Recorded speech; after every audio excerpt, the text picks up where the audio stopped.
This podcast is on your systems. I am trying to work to bring you just new bits of information on most of my podcasts, but at least every week I have to stop and remind you about the importance of following your systems. So let's do a systems checklist, right? If you're a pilot, you'd get out your flight list so that you can make sure everything's checked off to have a successful flight. I know that because my husband's a pilot and he does that checklist every time. He has well over 15,000 hours and he would not consider getting into that cockpit and flying those passengers if he did not do his checklist. He takes it seriously. It's a priority. So I want this to be a priority for you as well. Really becoming conscious of the systems required to quickly close sales. And you will notice the more attention you pay to systems and being thorough with every lead, the faster those sales will close for you, and you can see your sales close up in half the time as to what they're closing now. So, number one, on those leads you've spoken to this week that have called over the phone because they have a need, it's a hot lead. Remember, every lead's a hot lead or they would not be calling. How many of those did you use an inquiry connection sheet with? Did you follow the connection sheet in its entirety, not stopping halfway through, but really going all the way through the connection sheet, all the way to the end? Did you branch off and ask additional questions that just stood out to you that you needed to ask as a result of what you heard from the questions on the sheet? That's called branching. Did you relate back examples, stories, information based on their hot buttons? Customizing your selling as you go.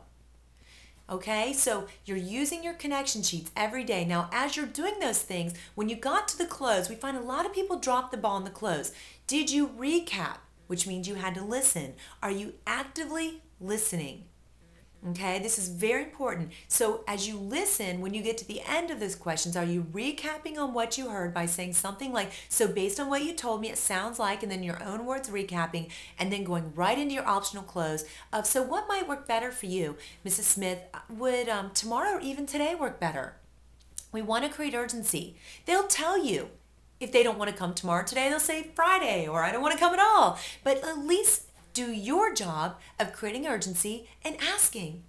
You will never get comfortable with this until you do it. So are you using the inquiry connection sheet also on walk-ins? Sitting down with a clipboard and just saying, do you mind if I take a few notes? And they'll be honored that you actually care enough to listen and take notes. So don't be intimidated by doing the connection sheet in person. Next, if it was a phone call, and you've scheduled your tour, as soon as you get off the phone, are you planning your visit? You want to use your visit planning sheet. It won't take more than 5 minutes. 5 minutes to proactively plan a tour experience that's going to blow them away. You might need to line up a great resident that has common interests, and if you've listened well and asked lots of questions, you won't have to use the same resident you've used 1,000 times before. You'll start to engage different residents that would love to be an asset to you because maybe they just want to be involved more. So see who would actively be the best connection in the form of a resident. That's going to make huge impact. Invite that person to lunch or breakfast, whatever you're doing. Stop by their apartment. Of course, let that resident know that they're engaged and why and how they can help. The other thing is, have you done one extra, which is the gift, something you learned that is a detail, relevant, important. Now, if you've got the resident that's going to really wow them lined up, you don't have to do the one extra. Save that for later. Again, you want to pick from your toolbox and utilize what's going to make the greatest impact and make that person go, wow, okay? Then, after their visit, the same day, did you do your same day follow-up call? Remember, this is a quick call just to say thank you for coming. Just want to see if you had any questions before they kind of drifted from your mind. And remember, if your administrator will do your same day follow-up calls, it's going to be even more powerful. No selling on these, just a quick thank you. This has been a huge asset to our students doing this, all right? The next day, your thank you note goes out. Are you doing that? Handwritten.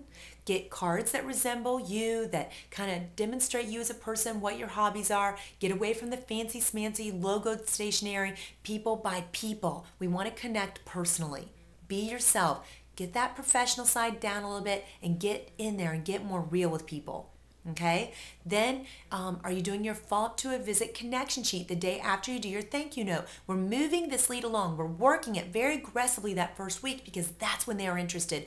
That's when they took action. So use your follow-up to a visit connection sheet, and that will show you exactly what you need to do. The goal of that sheet is to book the next action step.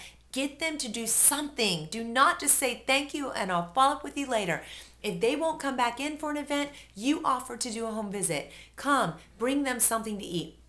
Offer to meet them at Panera Bread and buy them a coffee and lunch. Get them out of their comfort zone to where they feel like they're on neutral territory if they will not come to you.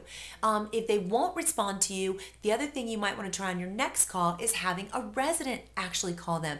The resident that they met when they were at your building. Okay, have them call and invite them back in for an event.